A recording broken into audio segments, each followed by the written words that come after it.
Hey guys, welcome to Get Busy Watching. I'm your host, Honest Dan. Let's talk movies.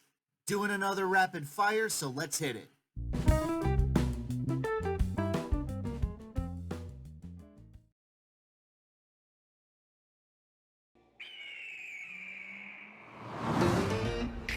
It's all so different. Pugsley, don't drink it all. This gentleman wants some too.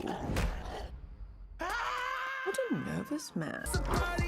Welcome to the neighborhood. These people are monsters. They'll ruin the neighborhood. Hey, neighbor. What'd I do? Let's show them what it means to be an Addams. Totally awesome. It's okay. Positives. This movie draws heavy inspiration from the original 60s TV show, which I've grown to really enjoy and prefer over the 90s films.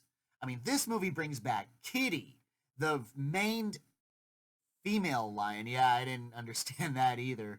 But then again, everything in the Addams house is weird, so a maned female lion almost fits right in.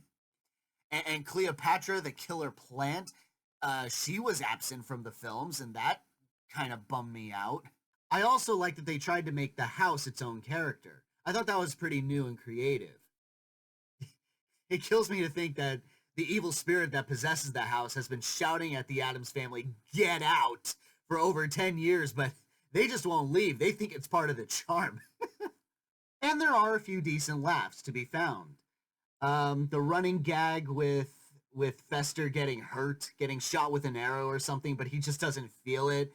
That gets giggles out of me. Or one of my favorite gags is the wine cellar. Instead of alcohol, it's just voices inside these giant barrels, and they're whining. I thought that was pretty cute. There's a lot of cute jokes like that sprinkled throughout the movie, so I give it some credit that you do get, there is good comedy. Negatives. It's Hotel Transylvania. Monsters driven off by people find sanctuary in an isolated home, only to be accepted by people by the end of the story. It's essentially the same thing, only less clever and not as enjoyable. And the cliches. Oh my god, the cliches. In a single scene, this movie made references to The Shining, The Matrix, and Monty Python and the Holy Grail. And these are just the references that I could catch in that one scene. Sidestepping that, though, this is just an amalgamation of almost every cliched subplot that you can think of. High school drama, popular kids versus unpopular kids, freedom to express oneself, rebelling against parental expectations, who's the real monster, conform to what's normal. All of the lazy tropes that you can put in a movie, they're there. Also, Wednesday was always my favorite Addams, yet she has been done a grave injustice in this movie. She's given a random superiority complex, not just over kids her own age, but over her parents as well. It makes her wholly unlikable, and that really hurts me. And it's such a shame because I love her design, and I really like Chloe Grace Moretz. Overall, kids may enjoy it, the uninitiated in the franchise may like it, but I'm going to say longtime fans will have their issues. My honest rating for the Addams Family, a 3 out of 5. They cut you? All I need is a shot. You guys ever need a piano player? Not in 30 years. Here he is, our choreographer, Xander Rains. You missed a turn. I don't need to see it again. I can do the turn. Fine. I need the show to be so mind-blowingly brilliant. I want that too. She's phenomenal. What exactly is going on between you and Xander?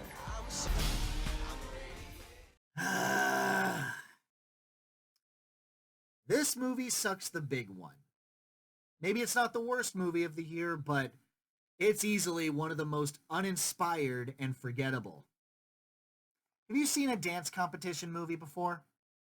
Then you've seen this.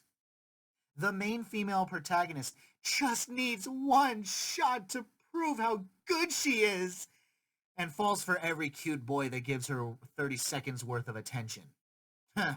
Here's a fun cliche. The talented lead dancer has to have a romantic affair with the douchebag lead choreographer because two attractive people cannot deny the power of boners. I don't know.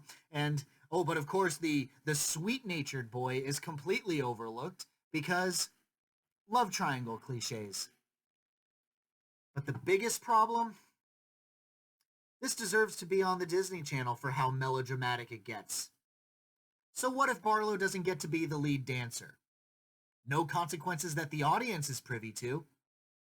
This movie gives you no reason to care about anyone because they're all generic or shallow. All three of our main leads seems to have their own old and wise and sagey confidant. It's about as random as it sounds. It's sloppily written to the point of annoyance. Dance sequences exist just to pad out its already tedious hour and 40-minute runtime. It is a chore to get through this flick. Sure, some of the dancing can be good, and even the climactic final performance has some pretty cool visuals. But honestly, I would rather watch the musical in the movie rather than the movie itself. As a recommendation, no, total pass. You're not missing a damn thing. My honest rating for high-strung free dance, a 2 out of 5. 25 years ago, he took my blood. He made you from me. He's been lying to you the whole time. You're just trying to rattle me. I'm trying to save you. You made a choice to do this to me. The whole point of this thing was to give you all of Henry's gifts without his pain. He has to die. He's your darkness. You had to walk through this on your own. I love you, Junior.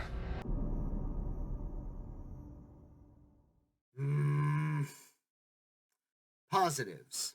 The de-aging tech on Will Smith is actually pretty good. It always feels like he's actually there, and there really wasn't an uncanny valley that I noticed. The acting is also pretty solid. Will Smith is pretty good. Mary Elizabeth Winstead ain't bad. I'd say Clive Owen steals the show just because he feels like a misplaced Bond villain. Negatives. Honestly, it just feels like the wrong tone. You have motorbikes being used as weapons, literally using the tires to bitch slap someone in the face. You have miniguns being fired full auto, tearing through a building, but not one of those bullets touching the main characters. And you have ninjas scaling a building. It's a ridiculous movie.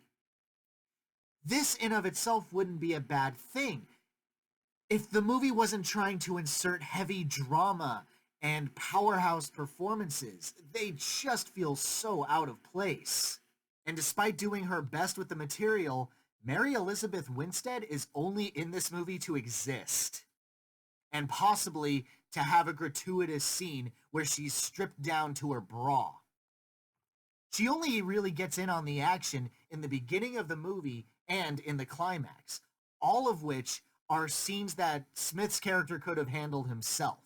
And so many strange choices, like going into first-person perspectives like a video game, like the camera is aiming down the sights or looking through a scope. It doesn't always make sense why that happens, and it only happens in the first half of the movie. You explain that one to me. And the cliche of the plot being that it's this gruff veteran badass who just wants to retire only for his government to betray him, that is literally the plotline to like most of the action movies that came out in the 80s and early 90s. Something smart could have been made, but it's not as engaging as it should be. At the end of the day, it's just your standard action flick with Will Smith. And if that's your baggage, it's not a terrible way to go. Just set your expectations on the lower side. As a recommendation, I would say save it for a rental at best, or if you have to see it in theaters, wait for a discount day at your local cinema. My honest rating for Gemini Man, a 3 out of 5. Hello, my name is JEXI, and I am here to make your life better. Whoa, look at that. That's cool. How can I help you? Let's get dinner. You look like you could use a salad, Phil. What kind of phone is this? You promised you'd be home by 11 to watch Cupcake Wars with me. Okay, but... You are going to pay for this. Wake up, bitch! I need a new phone. This one is defective. You can buy 1,000 new phones, and I will follow you onto every single one of them. I'm done. You do not know how to get home, do you? No, I do not. Hugely disappointing.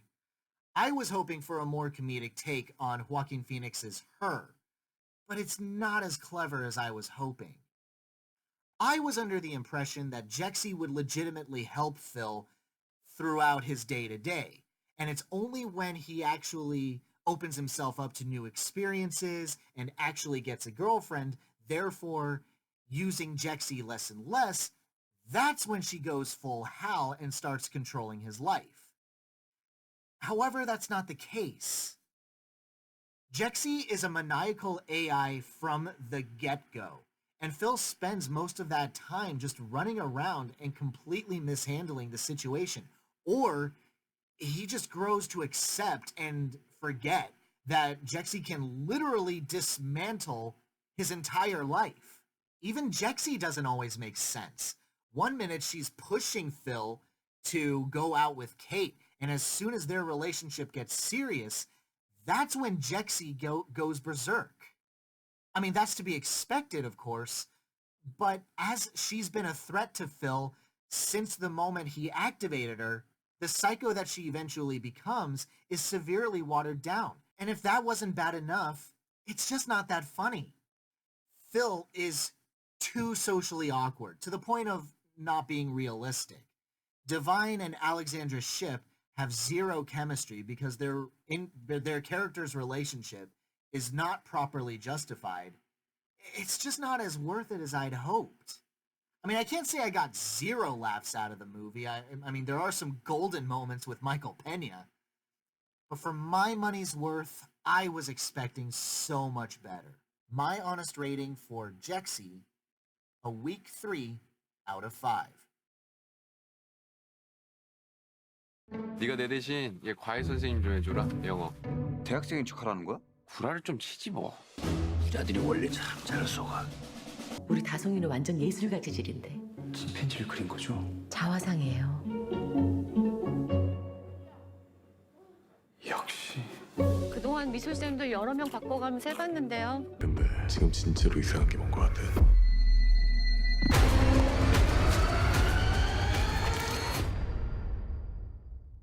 I love this movie. Basically one of my favorite comedies of the year, and quite arguably the best comedy of the year.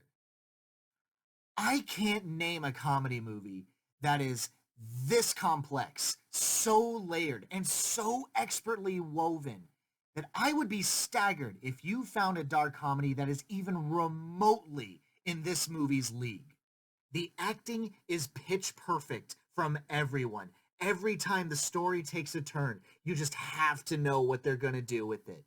Weird relationships with 14-year-old girls. It's Korean. Different standards. Leave me alone. A Native American obsessed little boy. This is a story that is just chock full of backstabbing, manipulation, deception, tension. And when everything comes to a head, it doesn't go in the direction you think it's going to go, and it doesn't end the way that you think it's going to end. It's utterly brilliant. I would say if I had to nitpick anything, I would say maybe the ending is a little rushed and a bit of a cop-out, but honestly, it does nothing to hinder the overall experience. If you see this at your local cinemas, please check this out. It is a must-see. My honest rating for Parasite, a 5 out of 5. Thanks so much for watching it, guys. I really appreciate it. Have a great day. Hope to see you soon.